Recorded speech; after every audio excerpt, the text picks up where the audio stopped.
Yuval Noah Harari. Welcome back to the show. Thank you. It's good to be here again. Dude, I'm very excited. This is a very strange time that we are living through. I want to start with a quote of yours, which I think really captures the spirit of the moment. It is much worse psychologically to feel worthless than to feel exploited. So given what's happening in the world right now with things being automated, going to AI, what are 3 things, let's say, that people can do to make sure that they're poised to thrive in this time of massive change? First of all, I mean, that's what everybody's saying, but it's true, is that you have to embrace change. That the idea that you can learn something in your youth, a profession, a way of life, and it will just be there for the rest of your life, which was the situation for most of history. This is no longer the case. We have to keep learning and keep changing throughout our lives. Otherwise, we will be left behind. So that's one key principle. Related to that is that maybe the most important quality to survive and flourish in the 21st century is to have mental flexibility. Not just to keep learning and changing again and again, also to keep letting go.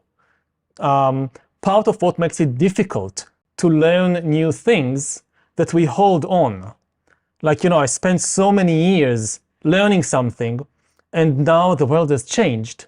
And I just don't want to let go. And letting go, maybe I'll give an example of how deep it goes.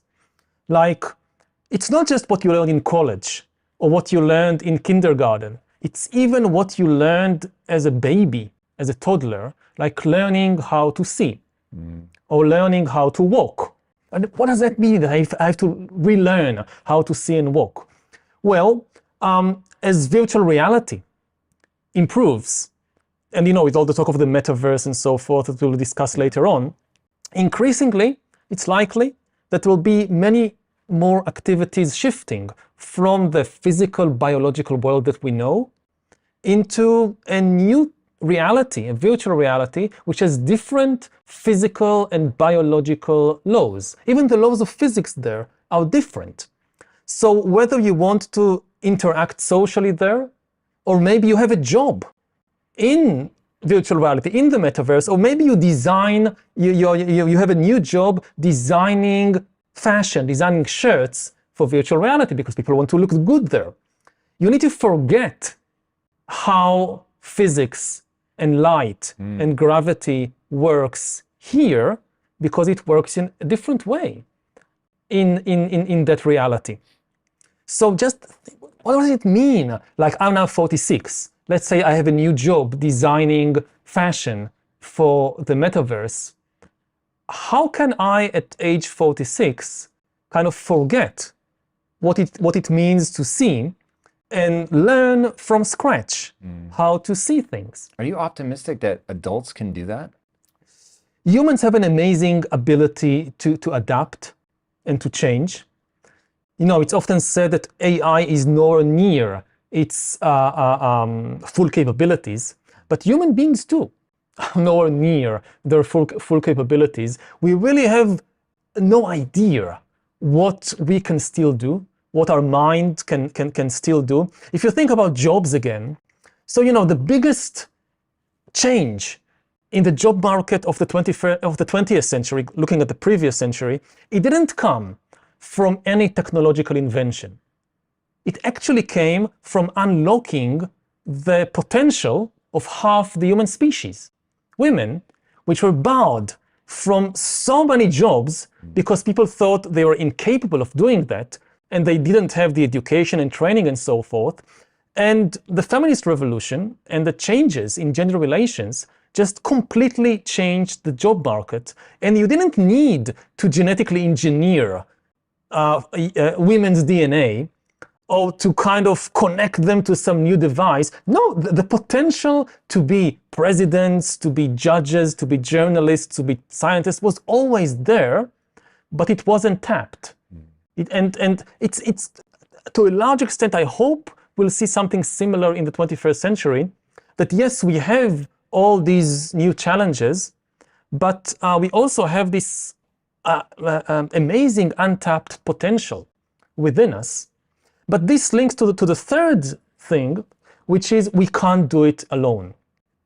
Like placing Humans can't do it alone, or individuals can't do it alone? Individuals can't do it alone. Like placing all the responsibility on individuals. The world is changing. Now it's your job to adapt, to change yourself, to learn. It doesn't work like that. It's too much for an individual to do just by themselves. Will require organizations, governments to step in to make sure that people are not left behind. Just retraining people. You lose your old job to a computer or a robot or a self-driving vehicle. There are new jobs. I don't think there'll be a problem of just an absolute lack of jobs.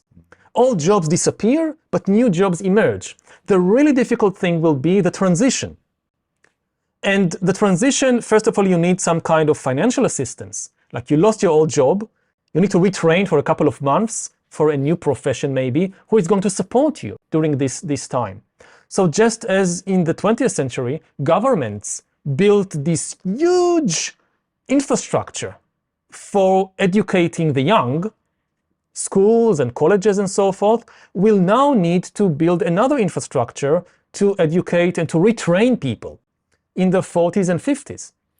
Do you see that as... One last thing is that they'll also need psychological help. That's what I was Again, because it's going to be extremely stressful. To kind of invent yourself when you're 16, this is what you do when you're 16. But when you're 46, you want to take it easy. I don't want to start all over again. So it's psychologically very, very stressful. And I think that we will have to see more government support for mental health, just to cope with the immense stress of the 21st century. Do you know the learn to code meme?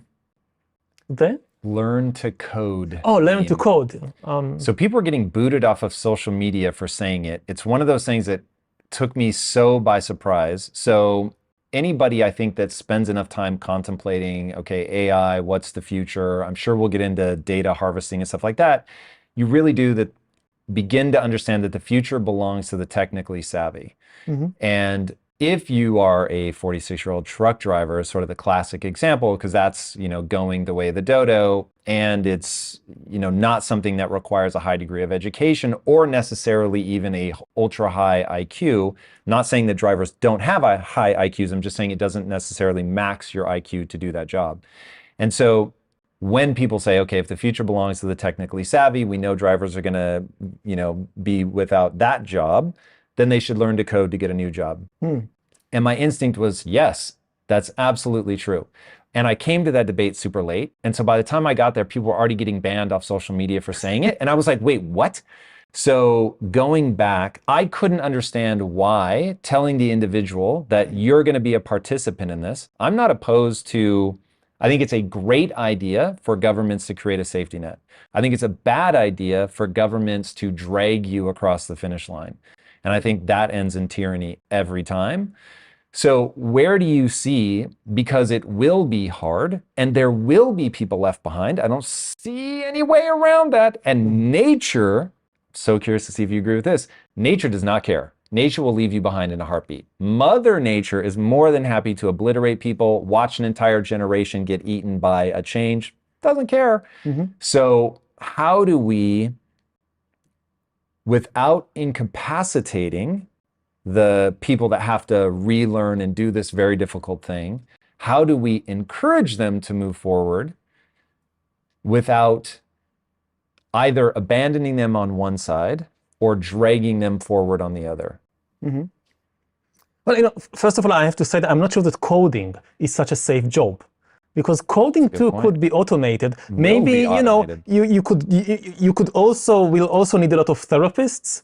We'll need community organizers. We'll even need philosophers, because a lot of these new questions, they actually suddenly the big tech companies need people who understand deep philosophical questions because they become technical questions. You need a lot of people in the taking care of other people. It's in a way it's easier to automate the job of a coder than the job of a nurse. Like coding is, in the end, it's just data, it's just information coming in and out. So I can see more easily how you automate the job of a computer scientist, or at least some of these jobs, than the job of a nurse who needs to replace a bandage or to give an injection to a screaming child and things like that, partly because it demands a much wider range of abilities. It's not just, of course, a nurse needs to understand information and to analyze information and so forth, but also needs motor skills, also needs social skills. And the combination of these skills, this is much harder to automate. So I wouldn't place all my bets on something like coding. Governments are essential, again, partly because in many countries, I think about, you mentioned truck drivers, also textile workers. You think about many countries in Latin America, that they don't have a high-tech sector, they have a textile industry. Lots and lots of people working in textile, producing shirts. And suddenly, all of this is automated. It's cheaper to produce shirts in California than in Mexico or in Guatemala. And in addition to that, there is an entirely new line of textile industry, which is virtual shirts. Like I spend hours in virtual reality, I want to look good, the latest fashion in virtual reality. And somebody needs to design it. Now, how do you take, again, a 40-year-old unemployed textile worker from Guatemala and turn her or him into a designer of virtual shirts? So without government support, and in this case, these countries could, even they can't afford it. They will have to get support from the richer countries. Otherwise, we are facing a global catastrophe. So I'm not saying that governments kind of will force people to do something. It's, like with basic education for young people. You can still fail, you can still drop out, but at least you're given the chance. And then whether you use this chance that you're given wisely or not is up to you. But I think most of the successful systems in history, they are complex. They don't place all the responsibility just on individuals, because then a lot of people are left behind, not because of even their fault. It's just they weren't given the proper opportunity. On the other hand, trusting only government, then you get these kind of communist nightmares that we definitely don't want to try this mistake again. Yeah, that to me is the problem. And when I look at the culture war right now, which, quoting you again, you said, this is a paraphrase, but I'm gonna get really close. So by all means, if I say anything wrong, jump in. But you said, if Putin had waited 5 or 10 years to invade the Ukraine, the West probably would have imploded on his own and he could have gotten away with it. And I was like, too impatient. Wow, that is, it feels terrifyingly accurate. So the way that the West is tearing itself apart right now, I find deeply distressing. So the reason that ties into this for me is that there is a necessary tension between, and I don't know if you'll agree with this, but by all means jump in if you don't. There's a necessary tension between the left and the right. And I think the left and the right are evolution's solution to you. If you're a social creature, you want to try to help everybody. But as you try to help everybody, there's the freeloader problem. And so you get people that will take advantage of the system. So you need people on the other side that demand personal responsibility. But if you only have personal responsibility, that will also lead to tyranny. So you have tyranny on both sides. And so what you need is the tension in the middle. But you can't have the tension if each side thinks that the tension is the problem. If they're both trying to be right and they're trying to silence the other side. That feels like the core problem of the West, is that we no longer realize, oh, it's good that not everybody's on my side, whatever side you're on. Because if everybody were on my side, we wouldn't have the tension, we'll have tyranny. Yeah. Is that how you see it, or is there something more nuanced? No, I think the good thing about democracy is that you have multiple voices and you don't see the other people as as your enemies. You can think that they are mistaken, you can even think that they are stupid, but they're not evil, they're not your enemies. Once people in a democracy start seeing their political rivals as their enemies, And as people who are trying to destroy their way of life, democracy just cannot survive in this situation. You can have a civil war, you can have a dictatorship, but you cannot have a democracy because, you know, if Americans think that the other side, the other Americans, are their enemies out to destroy them, then they will do anything to win the elections because this is now like a war, and they have no incentive to accept the result if they lose. And that's the biggest danger, I think, that not just the United States, but many countries in the West are facing, that increasingly people are seeing their neighbors, the people in the other state, in the other town, as their enemies.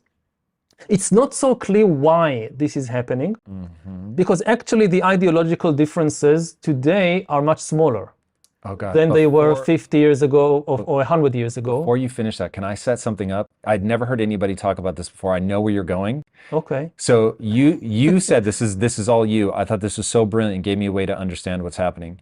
You said in the 20th century, there were three big ways of viewing the world. You had fascism, you had communism, and you had liberalism. Yes. Explain the three, because the punchline is where you're going now, which is why didn't people go with liberalism? But please explain the three, and then we can get into why liberalism is breaking down, because I actually don't understand why. Well, that's a lot to explain in brief, but basically fascism says that the state and the nation are the only thing that matters. Nationalism in itself is a force for good. Nationalism, when it's understood correctly, it means simply that you love the other people in your nation and you're willing to make some sacrifices for them, for instance, to pay taxes so that they get good healthcare. When it's good, nationalism is about love, not about hating foreigners or minorities. Fascism is when somebody says that the nation is the only thing that matters. Individuals, groups, they don't matter at all. Everything should serve the needs of the nation, of the state. The truth is whatever helps the nation. Good is whatever is good for the nation. Even beauty, like films and art and so forth, it's all political. A good film is a good that advances the interests of the nations. That's it. And anybody who opposes this is a traitor and should be eliminated. This is kind of the basic worldview of fascism. You know, the symbol of fascism is that the word fascism, it comes from Latin, for fasci. That is, it's a kind of bundle of reeds or bundle of small kind of twigs, which is very strange. I mean, why is the symbol of one of the most evil and ferocious movements in history a bundle of twigs? What's the sense there? And the idea is that each twig by itself is nothing. It's easy to break it, it's nothing. But when you take a lot of twigs together, you can't break them. So that's the message of fascism, that you're nothing in yourself as an individual, but the group as a whole, it's the only thing that matters. And then communism is actually a variation on that. It also has no regard for the individual. It thinks more in terms of class. It's not so much the nation which is in the center, it's the class to which you belong, which is at the center. And the hero of communism is not the nation, it's the working class. But again, to make a very long story short, it's the same idea. This is why also you see that Nazi Germany and the Soviet Union, they constantly copy each other. Because at the basic level, there is the same idea that individual human beings count for nothing, and it's only the interests of the collective which are important. And liberalism says that no, that we need also collective action, collective cooperation. Again, to build a healthcare system, to build an education system, people need to cooperate. But still at the center, we have the individual. And, there is a very simple test to test yourself whether you're liberal. So, the word liberal is just as fascism comes from this fascia, this bundle of reeds, and communism from communal, everything together. So liberalism is from liberty, freedom, and answer just 4 simple questions. Do you think people should have the liberty to choose their own government? Do you think people should have the liberty to choose their own religion? Do you think people should have the liberty to choose their own profession? And do you think people should have the liberty to choose their own spouse? If you answer yes to all 4 questions, congratulations, you're a liberal. And again, it sounds like, but who will object? But for most of history, most people objected. Like, you had the American Revolution against the King of England. And the whole idea of monarchy is that people don't have the liberty to choose their own government. There is a king appointed by God or whatever, and this is the government. And similarly in the Soviet Union or in Nazi Germany, people don't get to choose the government and to replace the government. Similarly, if you think about profession, so in a communist society, you don't get to choose your profession. The Communist Party tells you that you now go to the farm to raise cabbages, and he now goes to the factory to produce cars. And we tell you how many cabbages to produce or what kind of cars to produce. And if you go, I don't know, to the Middle Ages, so again, you don't have any liberty to choose your profession. If you're born to a peasant family, you'll be a peasant. If your father was a cobbler, you'll be a cobbler. That's it. You have no choice there. And of course, when it comes to choosing your spouse, same thing. It doesn't matter who you love. It matters what your elders tell you, what your church tells you, what the nation needs. And today, in the big ideological war of the 20th century, liberalism came on top. And when I said earlier that actually the ideological differences that I see today in the United States or in the West as a whole, in the world as a whole, are much smaller than 50 years ago or 100 years ago, because almost all people are liberal. Even the conservatives who think liberal, this is terrible, I hate these liberals, they are liberal. In the long-term historical sense. So of course we know these hot button issues like abortion, like gun control, and these things, and there you have arguments, but underneath it all, there is much deeper and more widespread ideological agreement than anything we have seen 50 years ago or 100 years ago. Even, these kind of hot button subjects like abortion, like gay marriage, they're actually the aftershocks of the Big Bang of the 1960s, of the sexual revolution. The really big argument about these issues were in the 1960s. The truth is, hitting your career goals is not easy. You have to be willing to go the extra mile to stand out and do hard things better than anybody else. But there are 10 steps I want to take you through that will 100x your efficiency so you can crush your goals and get back more time into your day. You'll not only get control of your time, you'll learn how to use that momentum to take on your next big goal. To help you do this, I've created a list of the 10 most impactful things that any high achiever needs to dominate. And you can download it for free by clicking the link in today's description. All right, my friend, back to today's episode. The gap there was much, much bigger. And in the end, almost everybody accepted the liberal position.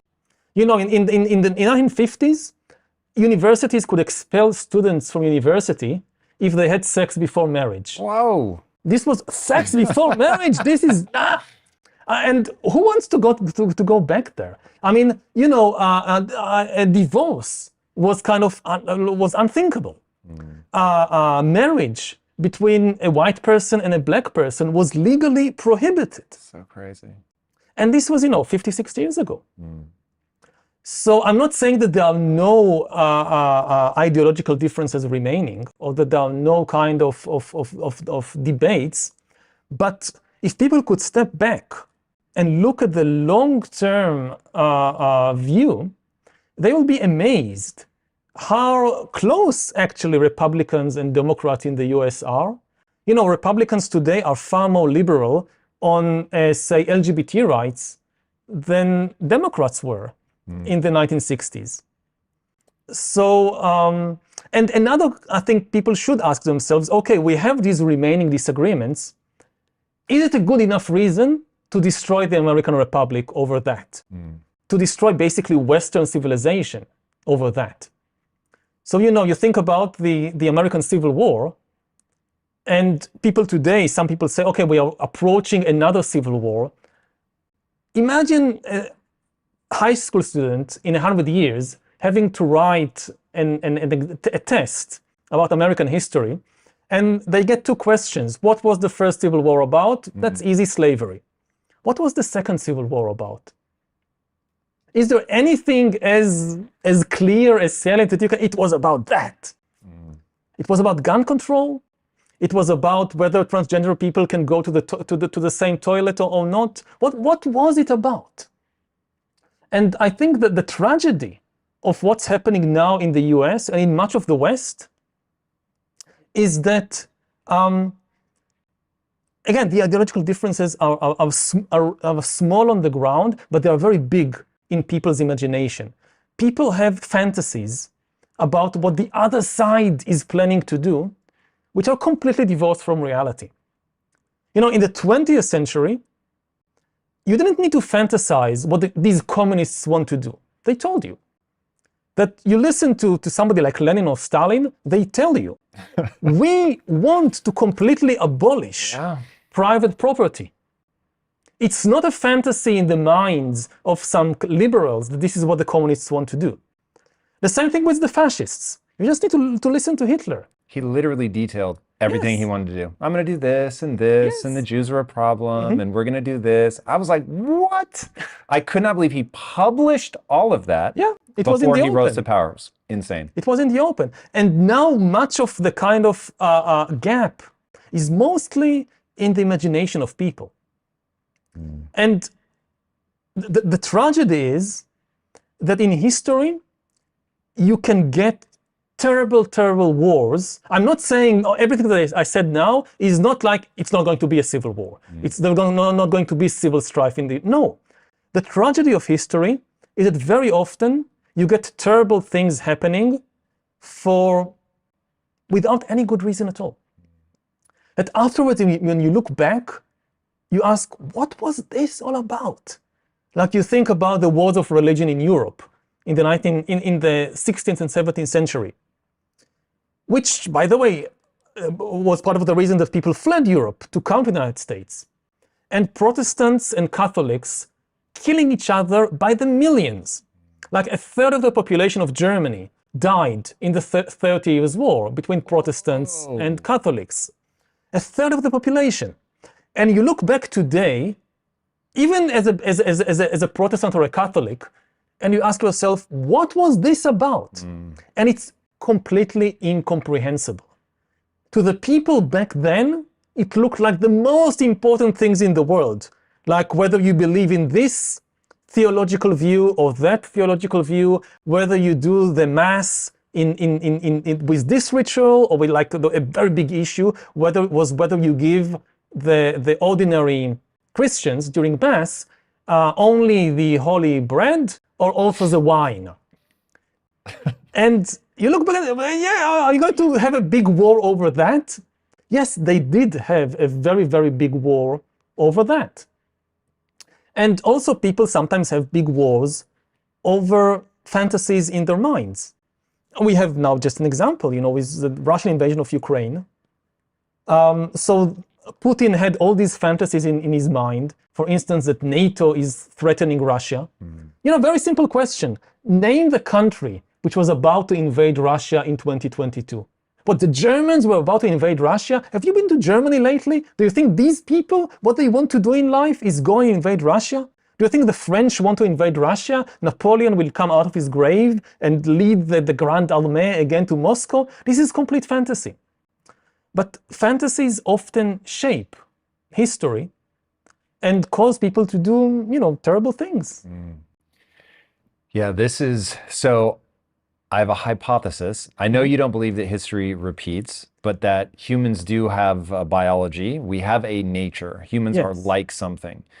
And I think there's two things, man, and this is like a random entrepreneur stabbing in the dark here, but I've engaged with people enough that I'm pretty confident that I'm on the right track. I think there's two things that lead to this kind of thing where we're fighting over something that in the end really isn't that important. One, some people need to be chased by a lion. So without an extrinsic real danger that forces you to be like, yo, we may not see eye to eye, but you can help me keep my family safe. And in return, I will help you keep your family safe. Without that, that impulse to protect or whatever goes awry, or just that they can't handle boredom, something we talked about briefly before we started rolling.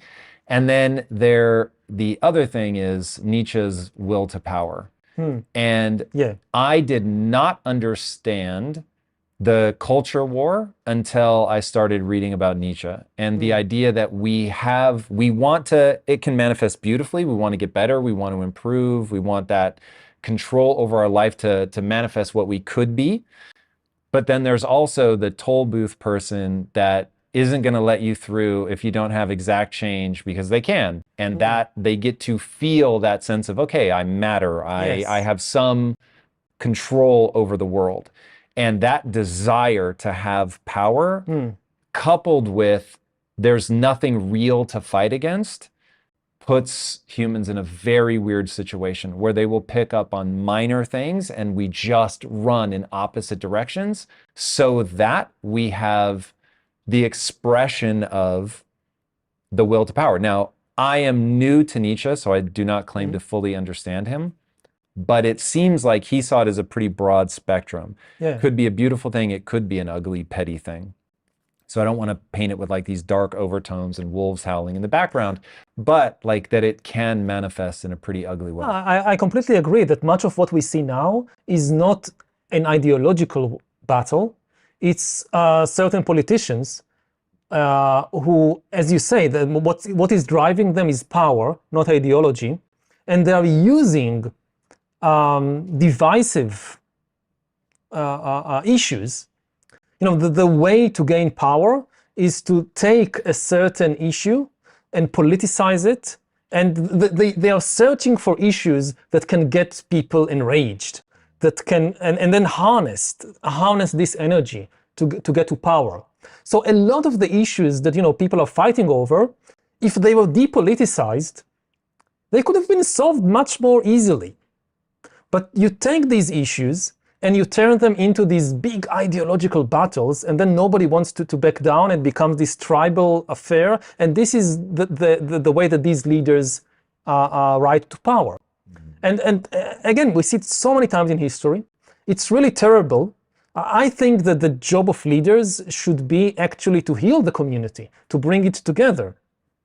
And this is why also I think that many people today say that that we see the resurgence of nationalism all over the world. But actually, in much of the world, you see a crisis of nationalism and the resurgence of tribalism, of tearing nations into their components and destroying actually the national community. Like I said before, nationalism, when it is understood correctly, it's a force for good in the world. The basic kind of message of nationalism is the ability to care about people you don't know, which is amazing. From a biological perspective, we are kind of programmed to care about a very small number of people that we know personally, our family, our friends, and to prefer them over everybody else. And the big task of nationalism is to come and say to us, no, there is a much larger community of people that you need to care about. So for instance, you take money away from your family and you give it to build a healthcare system, these are taxes, so that strange people that you never met in your life on the other side of the country, you'll never meet them, but because you're a good patriot and you care about them, you pay your taxes honestly so that they get some basic healthcare or education or a sewage system. And similarly, like you now, I don't know, you're a mayor or you're a prime minister or something, and you need to appoint somebody for a job, and you have two options. You have your cousin, which is not qualified at all, but he's your cousin, man.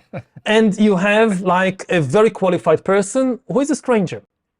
Millions of years of evolution are screaming in your ear, are you an idiot? Give it to your cousin.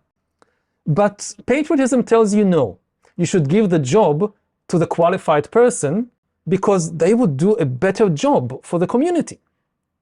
And that's the good side of nationalism. And what we see now in many parts of the world is politicians who describe themselves as nationalists, but they are actually not trying to create harmony in the national community. They don't strengthen the national community. They tear it apart. They deliberately look for any crack, for any wound in kind of the national body. Hey, there's a problem. This is something that people don't agree on. And instead of trying to heal it, they kind of poke their finger into it and try to enlarge it as much as possible, to inflame it, because this is their ticket to power. And in this way, they destroy the national community and turn the nation into warring tribes.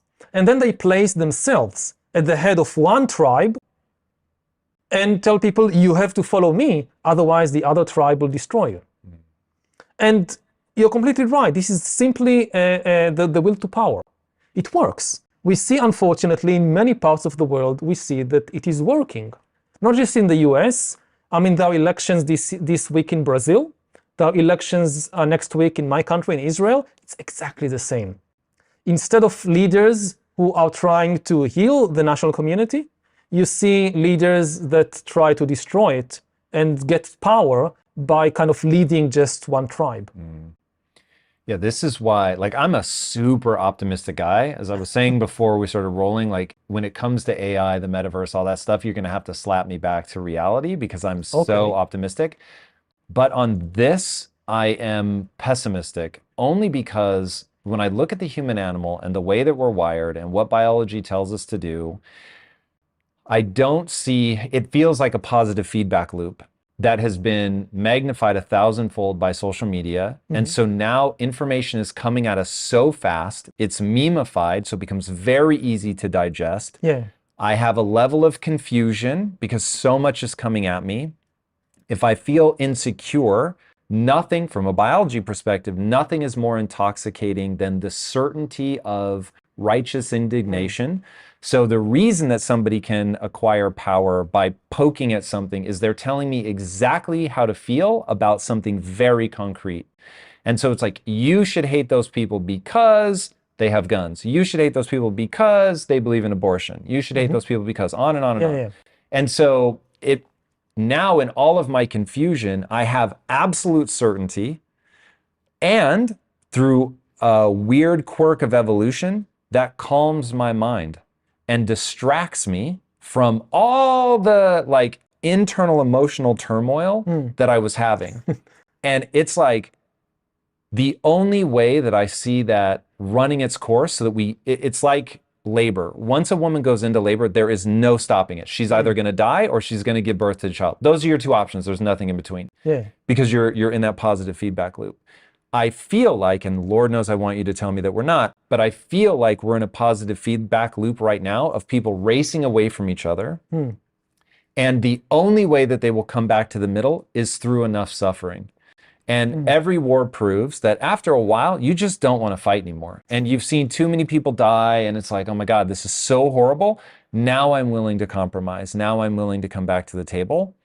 And if you see a way out of this, because I am a big believer in Nelson Mandela. When I read Long Walk to Freedom, that changed me at some deep fundamental level, where he was like, hey, they imprisoned me for 27 years.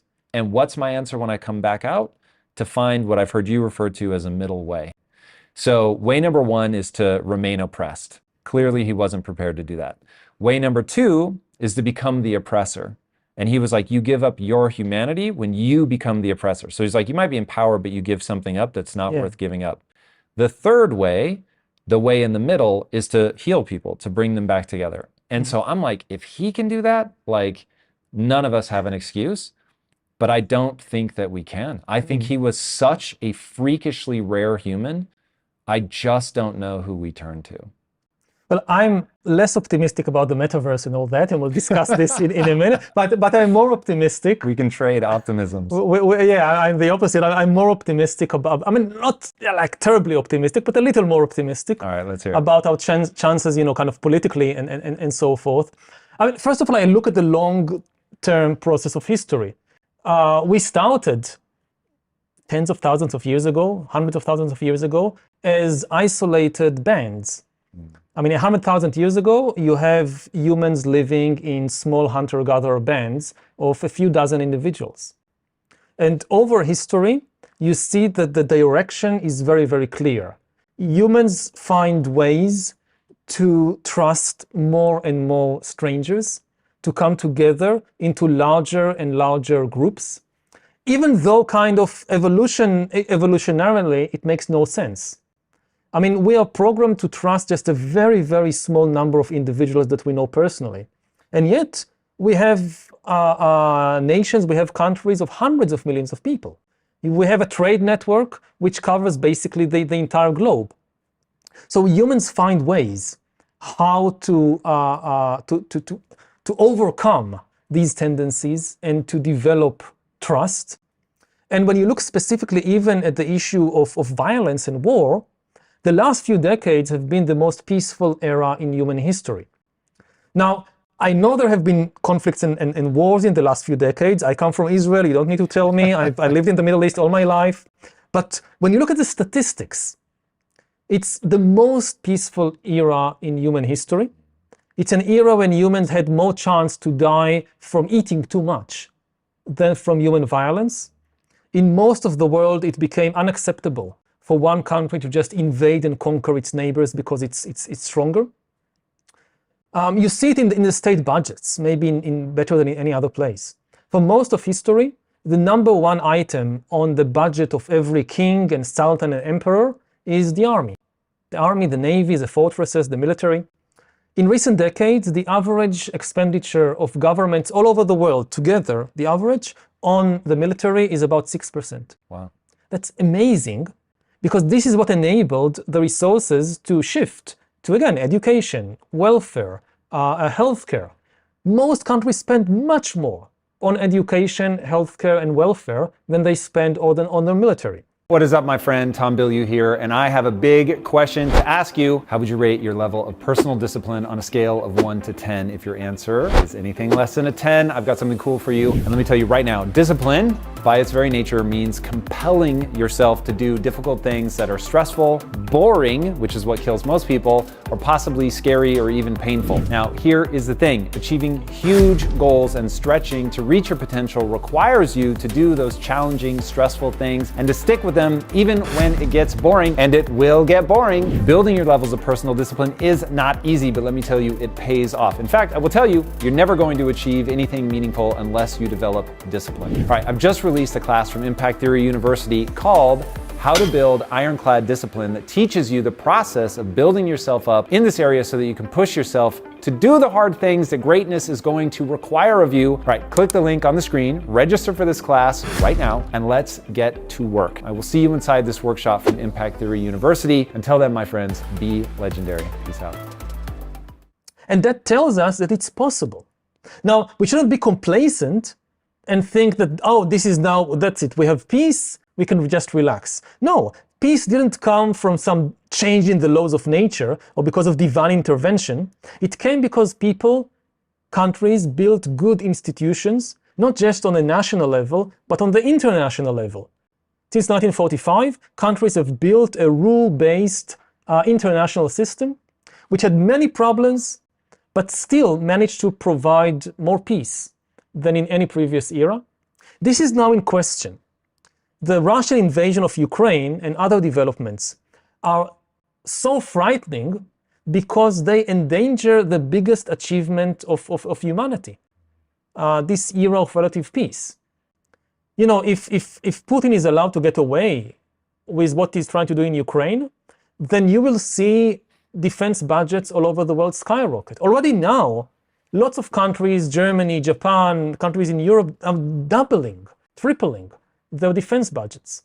It's basically like, you know, you had the biggest taboo in the international system, was you cannot invade another country and conquer it just because you're stronger. And he is now breaking this taboo, and everybody around the world is watching to see what will happen. It's like in a school when you have a bully who picks on a smaller kid and starts beating him, and all the kids are watching what will happen. If the bully gets away with it, nobody intervenes, then it's clear to everybody that's it. The laws of the school, the norms of the school have changed. Now everybody knows this can happen. If on the other hand, people intervene, the bully is stopped, you give support to the victim, then the norm actually gets strengthened. People realize, hey, you can't do that. And this is now what is happening. Dictators and regimes all over the world are watching to see what will happen in Ukraine. So far, Putin is not getting away with it. There's been massive support for Ukraine from the West. The Ukrainians themselves are fighting more bravely and efficiently than anybody could have imagined. And this also goes back to kind of where my optimism about what's happening inside nations come from. You look at Ukraine. Ukraine is a very new country, just 30 years since it gained its independence from the Soviet Union. It's made of different ethnic groups. You have people speaking Russian, people speaking Ukrainian, you have Jews, and so forth. And it was under the most intense kind of disinformation campaign coming from Russia, trying to divide the Ukrainians against themselves, trying to do exactly that, to tear apart the fabric of the Ukrainian society, of Ukrainian nation, and turn, Ukrainian speakers and Russian speakers against each other. And they completely failed, the Russians. Putin gambled. One of the reasons what's happening in the war, Putin gambled that the moment his tanks would enter Ukraine, Ukraine would just collapse. Zelensky would run away, the Ukrainian army would surrender, and lots of Ukrainians would, throw flowers on the Russian tanks. And it didn't happen. The Ukrainians actually came together. Zelensky didn't flee. The Ukrainian army didn't surrender, and people threw Molotov cocktails on the Russian tanks. And Zelensky himself, he is Jewish, coming from a Russian-speaking family. Now, if Ukraine had fallen victim to this kind of tribalism, then the Ukrainians would think that, well, he's Russian-speaking, he's Jewish, he's not really Ukrainian, we can't trust him. But he became this national hero. And I think that, I hope that more countries around the world would learn from this example that nationalism doesn't mean that you hate minorities or you hate your neighbors. No, it means that people come together. It's an interesting take on nationalism that I've thought a lot about, because I grew up in the 80s when it was self-evident that you loved America. I mean, that was certainly the prevailing thing. To be against America was like punk rock. Like, it was so anti, it was like way outside the pale. And now that's become so commonplace that it isn't even punk rock anymore. It's like, it is, I don't know that it's the dominant voice, but it's a big enough voice that it isn't uncommon to bump into. And the amazing thing, you see it from both sides. It's not like you say, okay, these kind of extreme radical lefties. You also see it on the right, that people are against the federal government, against the FBI, against the postal office. Like anything that smells of the state, and they have all these conspiracy theories about the deep state. And you know what the deep state really is? The deep state is the sewage system. Somebody built this system under our houses and streets and towns, and it's a good system. You go to the toilet, you flush down what you've done, and it's gone somewhere, and it's being taken care of. If there was no sewage system, we would die of cholera. Because somebody needs to take care to separate, say, the drinking water from the sewage system, that you don't get germs in your drinking water. And who is this somebody? This is the job of the government. This is the job of the state. And that's the deep state. And when you see that people are kind of turning even against that, and again, it's coming from both sides, this is so unfortunate that humanity has managed on many levels to reach this, amazing achievements, whether it's the most peaceful era in history, whether it's building sewage systems so that we don't get cholera epidemics, and then people take it for granted, and then people just neglect it. That, it's like living in a house that everybody inhabits, but nobody wants to repair. And eventually it falls down.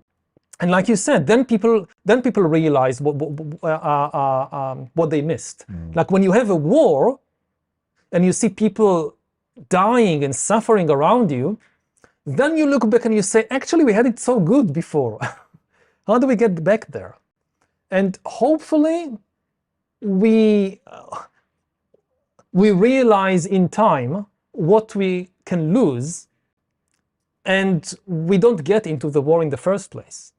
And it feels to me as a historian that we are kind of at the edge of the precipice. Like we've climbed up. We've been so far below in the jungle, in kind of this conflict for survival with violence and disease and poverty. And we've climbed up to the top, or to a very high place, but we are still at the edge of the precipice. We can fall down all the way down very, very quickly, within just a few years. And people don't really realize it. Yeah, so you just made me think of Oppenheimer's quote, "I am become death, destroyer of worlds." We're living in we're living in an amazing time. I wouldn't want to live at any other time, but it is a moment that requires deep reflection on the stories that we tell ourselves. So I know that as you look at the long arc of history, you think a lot about, okay, the reason that humans become the most dominant predator this world has ever seen is not because we're the strongest, fastest, sharpest, teeth, claws, whatever. It's because we could organize flexibly in groups via the stories that we effectively bond over and come together over. And when we were talking about fascism, communism, and liberalism, when I first heard you talk about that, you said these are the dominant stories that over history people have been fighting over. So you have the story of the state is the only thing that matters, and that what life is going to be is an eternal struggle between warring states. One will violently conquer all the rest, and then there will finally be peace. So it's like, hey, as Germans, we're the one. Like it's us. Like all we have to do now is take over, like it was meant to be. Then communism, same idea. It's the story that only the state matters, but the way that we get there is by distributing everything equally. And then liberalism, the story. And you said World War II ended the idea of fascism. The Cold War ended the idea of communism.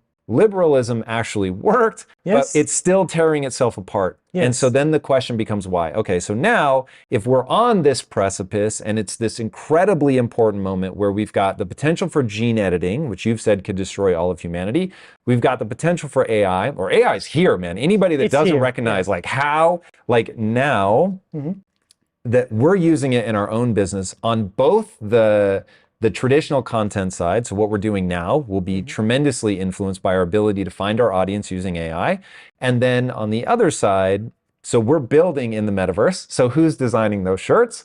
It's largely humans, but now they're being augmented with AI. You can literally type something and it will give you a design. It's insane. That's today. So it becomes a question of what story are you telling yourselves?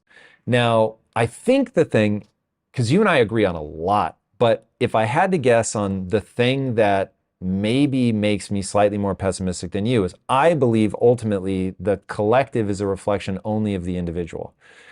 And I do think that even if you want collective change, it has to spring forth from the individual. Now we get into the deep complexities of what that looks like. So when you have somebody like a Nelson Mandela who can actually, as an individual, sway the collective, okay, that's very special. And so there's clearly a relationship. It's not an individual in isolation. We're not whatever 7.4 billion individuals in isolation. It's very much the way that I say it is we are both the shout and the echo. So you are what you do, and you are the reflection that comes back from other people about how they feel about what you do. Yeah. And you can never disentangle those. So I don't think the human mind is designed to disentangle those two things. They are effectively one and the same. But the thing that gets in there, the way that we're able to take all of these variables and make sense out of it is through a narrative, which then deeply simplifies this incredibly complex world. And so the thing that I cling to as hope on this precipice is that people take the responsibility to tell themselves a narrative that brings people back together.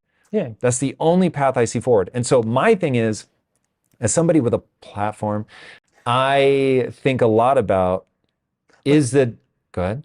No, but there is a narrative. There is, actually, this is the main story that I tell in my new book, An Unstoppable Us, which is aimed at kids, but to give them the understanding that their identity is closely connected to all the other people in the world, and actually even beyond people, to other animals. Because if you want to understand who you are, so you get these kind of national stories, which are important, but they are so limited. Because nations have been around for just something like 5,000 years. The oldest nations in the world, like Egypt, they go back 5,000 years. Most nations go back just a couple of hundred years. And each of us is made of bits and pieces that came from all over the world from the whole of history. It starts with the food that we eat, that if I like to eat chocolate, and chocolate was discovered by the Olmecs in Central America, something like 4,000 years ago. So this is a bit of Olmec in me, that I like chocolate, and I like my chocolate sweet. And sugar was domesticated in New Guinea, something like 8,000 years ago. Whoa. So I have a bit of New Guinea in me that I like sugar. And going much, much deeper, like our most basic emotions. As a kid, I sometimes would wake up in the middle of the night, afraid that there is a monster under the bed. And I would call my mom, "Mom, there is a monster." And where is this coming from? This is not Jewish culture. This is not Israeli invention. This is coming from millions of years of evolution. It's actually a historical memory. Tens of thousands of years ago, when we lived in the wild, there were actually monsters that came in the night to eat children, lions and cheetahs and so forth. And if you continue to sleep, the lion eats you. If you wake up and call your mom, you could be saved.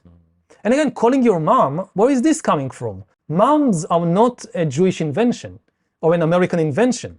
Again, all mammals and all birds have a very close connection between mother and offspring. I mean, this is the very definition of being a mammal. Mammals means that, you have turtles. So the mother turtle, she would just climb at night from the ocean, dig a hole, lay eggs, cover it, go back to the ocean. That's it. Right. My job is done. Best of luck. Best of luck to you.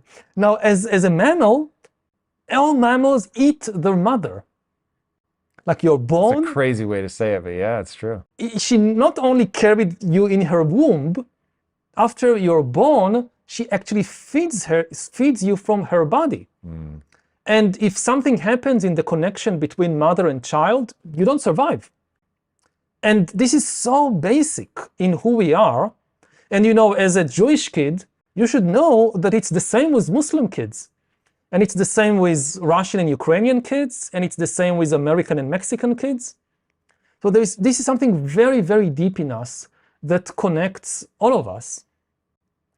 And I think this is a basis for a narrative for the 21st century, because we now face also collective challenges that threaten the existence, the humanity of all of us. And it's not just nuclear war and climate change, it's also what you mentioned.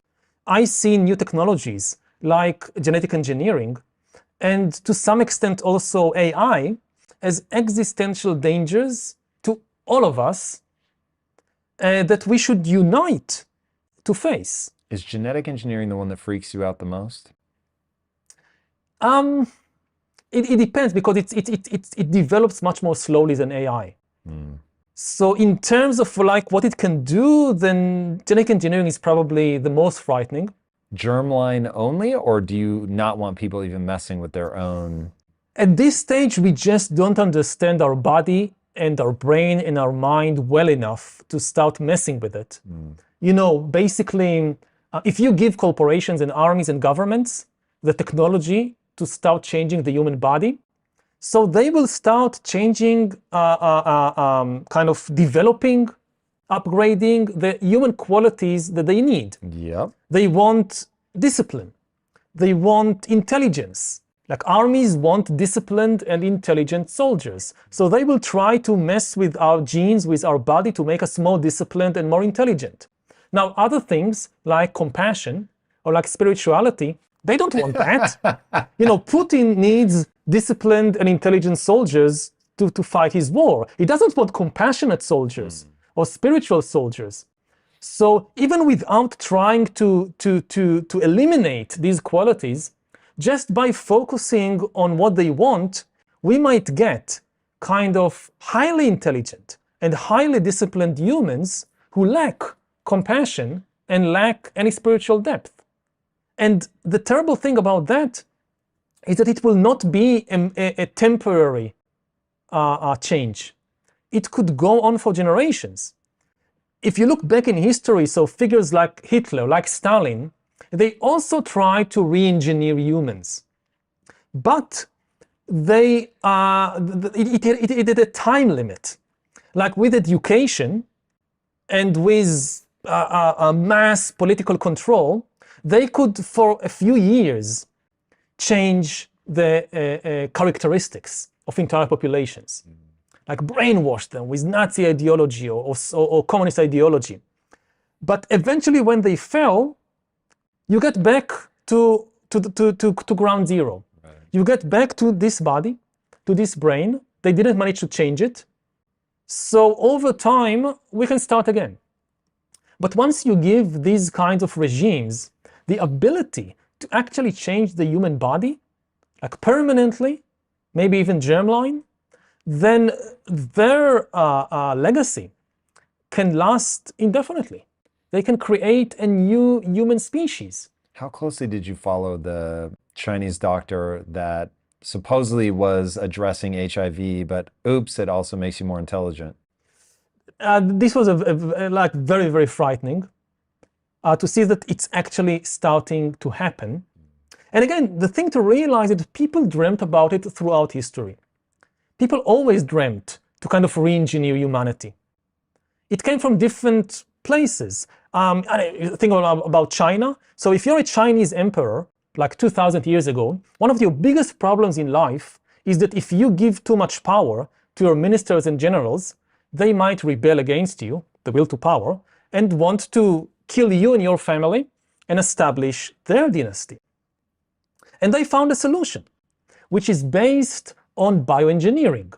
Now you can ask, bioengineering 2,000 years ago in China? Yes, it's called castration. Whoa. Castration is bioengineering. You take a man, you cut something off, you get a different kind of man that is perfectly fit for the purposes of the emperor. I didn't know they did that. Yeah, eunuchs. I knew eunuchs existed. I didn't know they were generals.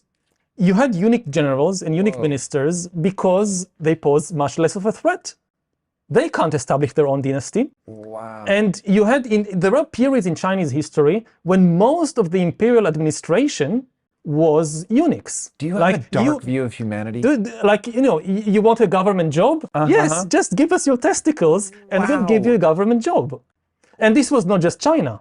You see the same thing happening in the Byzantine Empire, in the Caliphate, in the Islamic Caliphate, because this was kind of bioengineering of 1,000 or 2,000 years ago, that again, you need this special kind of human, which has intelligence and discipline, but doesn't pose the threat of establishing their own dynasty. That's the solution.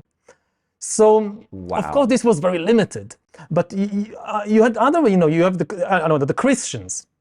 They also have a problem with humans as they are. Because humans are not very good in obeying all the kind of dictates of Christianity. So they try to change humanity, but they fail. They don't have the ability to really intervene deep inside the human genome, the human brain. Like Christianity doesn't like sex very much. It has a negative view of sex. But what to do? I mean, you can't change the human sexual urge. They tried a lot of times. But even monks and nuns did not always keep their vows of chastity. You have popes who had children. So Christianity had a very big trouble, like overcoming this sexual urge of humans. And, you fast forward to the future, what would some fundamentalist religious regime, Christian or Muslim or whatever, do with genetic engineering? What I often say is that the people who develop the technology, they usually think about the good usages. We will use this to cure disease. We will use this to improve people's lives.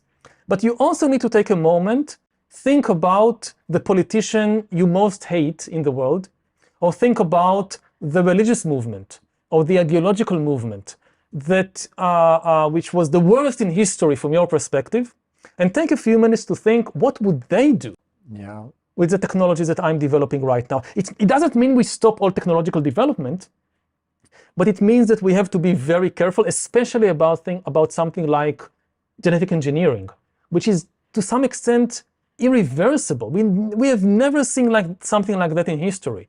That the Chinese emperor, they could create eunuchs, but it was just one generation. They could not create an entire kind of new species of human eunuchs. It doesn't work. But now it could be done. So that's one very big danger. And the other big danger, it comes from AI. Because AI also is something completely new in human history. It's the first time that we invent something that can take power away from us, going back to the will to power. Every previous invention in history gave more power to humans. Because even if the tool was extremely powerful, an atom bomb, the decision how to use it always remained in human hands. It was not the atom bomb that decided to bomb Hiroshima. It was Truman and the American army. It was human beings. So even a nuclear bomb actually empowers humanity. AI is the first invention that breaks this, because it can make decisions by its own. That's the whole idea. So it potentially can take power away from us. We already see it beginning to happen. Increasingly you apply to the bank to get a loan, and the bank says no. And why not? Because the algorithm said no. And you apply for a university or you apply for a job, and increasingly it's an AI making a decision about your life. And we will see it in more and more areas. Now, again, it's not all bad. It can improve many decision-making processes. It can really improve medicine. But we should be aware of the danger when this technology is in the wrong hands, or when we don't understand its true potential. Because another new thing about AI, and I think we talked about this the last time I was here, so I won't go into too much details, it could eliminate human privacy completely. Throughout history, again, emperors and kings and popes always dreamt about following people all the time and watching them and supervising them. They couldn't do it. They didn't have the technology. What do you think? So I've heard you say that imagine that North Korea gets a hold, or a government gets a hold of a device that can read effectively your moods. So when you see a poster of the supreme leader and you have anger, cool, you're arrested, you're locked away. What is the real world response to that? Like, how do we, do you have a The response is political. Don't get there. But you know that other countries are going to do it. So there's going to be the tragedy of the commons. This is where I get into the, hey, I'm optimistic, I'm living my life, I'm trying to create beautiful things.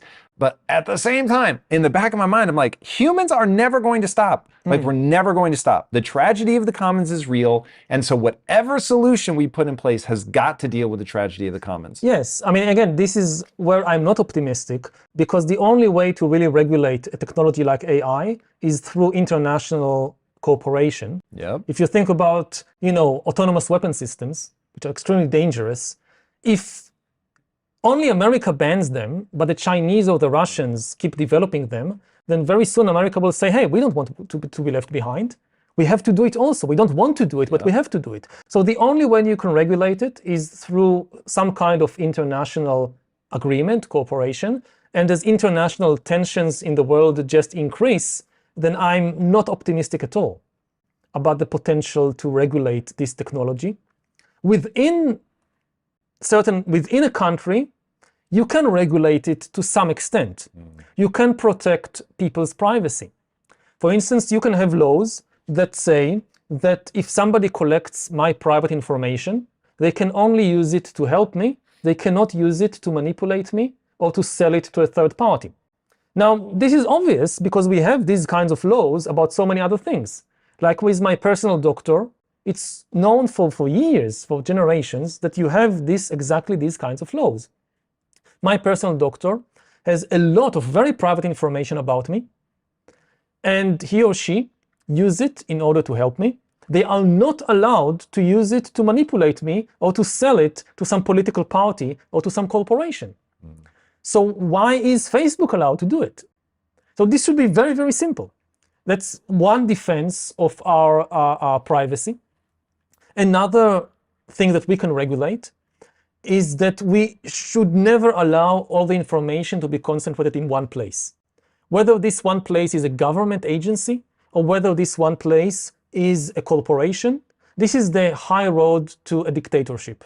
Somebody that has all the information of all the people, they basically control everybody.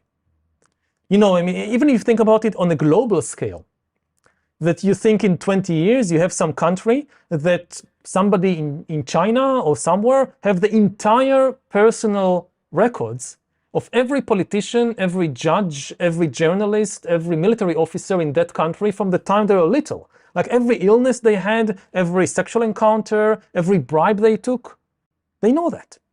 This is no longer an independent country. This had become a kind of data colony.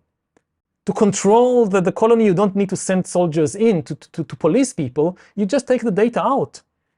And if you have enough information, you can control this country by remote control from afar.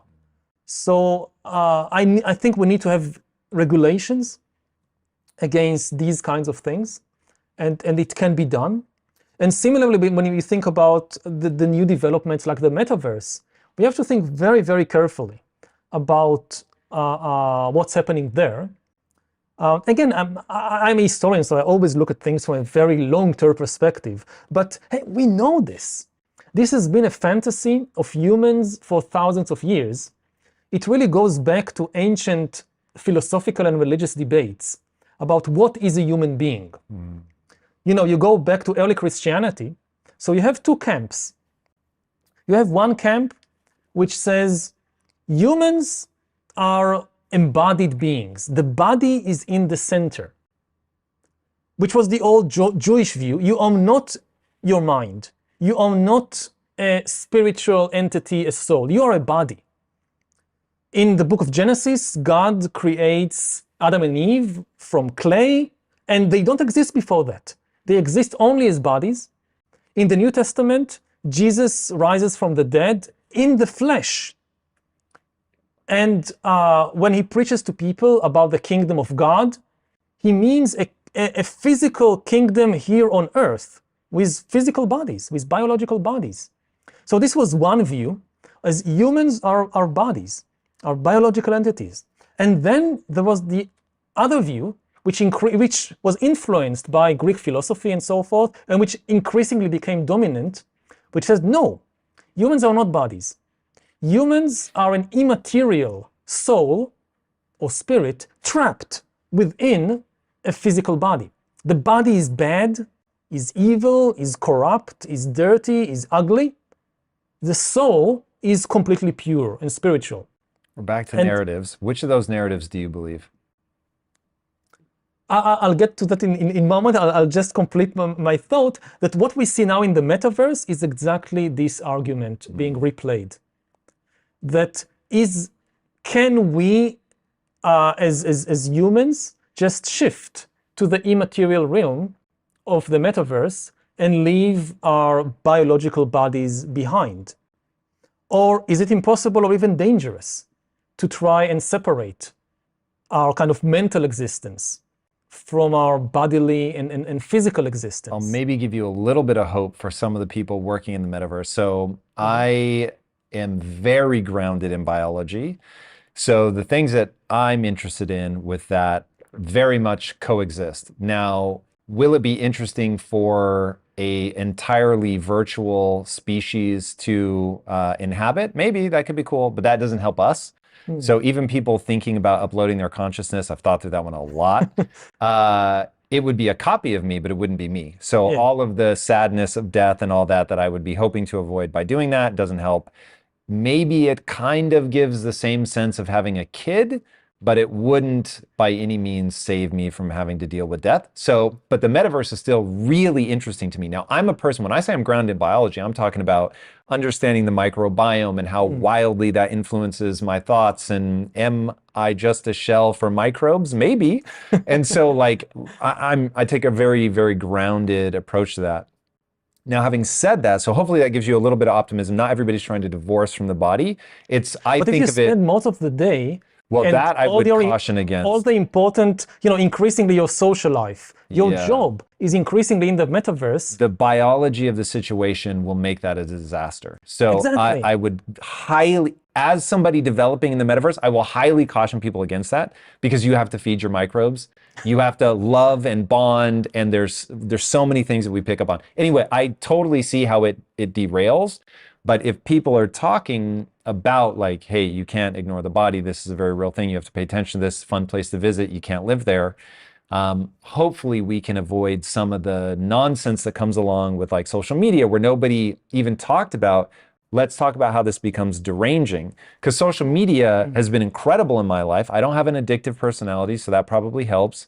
So it's very easy for me to go, I spend a little bit of time on it. What time I do spend is incredibly empowering, because I have trained the algorithm to give me useful things, not things that compare me to other people and make me feel terrible.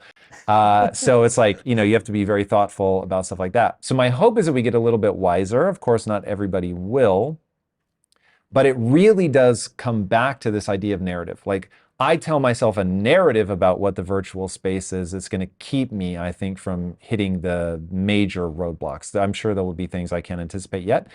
But the thing that I want to make sure that we touch on is, I am not religious, but I worry that the thing that you're talking about, where we have to be thoughtful about gene editing and we have to come together as a big cooperative, I don't know how that happens without something filling the godlike hole in all of our brains, where we want some grand meaning, something that we can orbit around. But there is there is no God hole in our brain. Interesting. I mean, people think. So you don't worry about God is dead at all. No. It doesn't faze you. I mean, we managed without him for many periods in history. And we've been doing quite well in recent generations without him. I think that some people connect God and morality. How do we come together then as a huge species, like as one planet, to fight the big things? What's the big narrative we all revolve around? I think the big narrative is the biological narrative, that we are all Homo sapiens, that we are all have the same basic experiences, that we all want to fall in love, that we all have very deep ties with our family members, that we don't want to be sick, we don't like pain, that we don't want to die, that we're afraid to die. I mean, these are things that are common to all humans. You don't need God for them.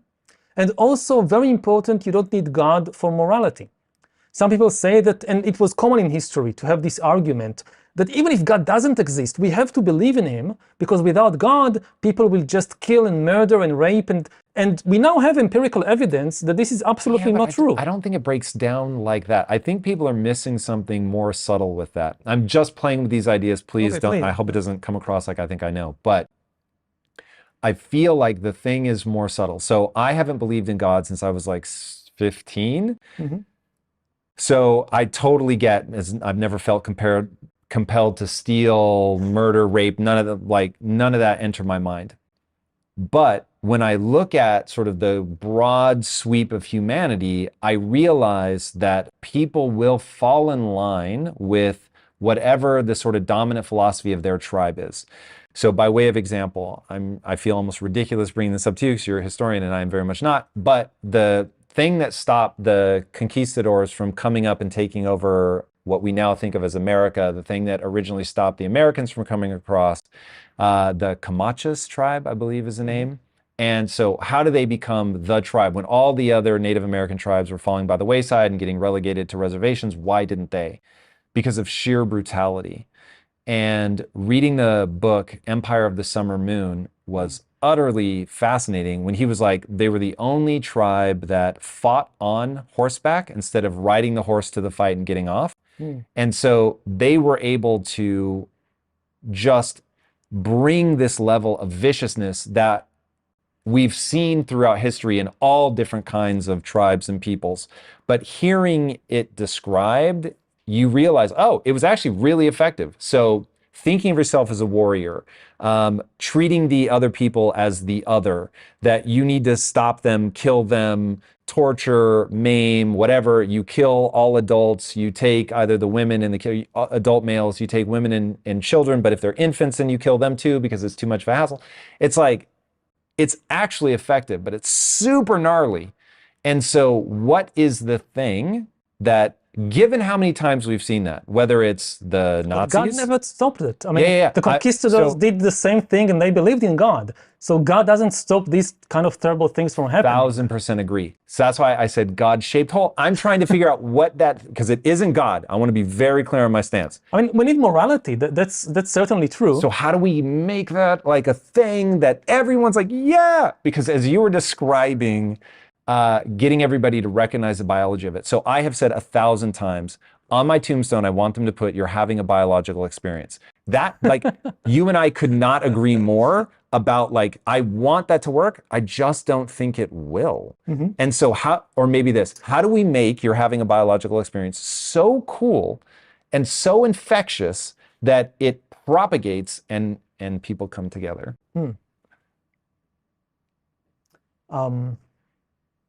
You know, first of all, with regard to the example you gave, so yes, throughout history, viciousness was an effective way to build empires, but now with nuclear weapons, it's only a way to destroy all of us.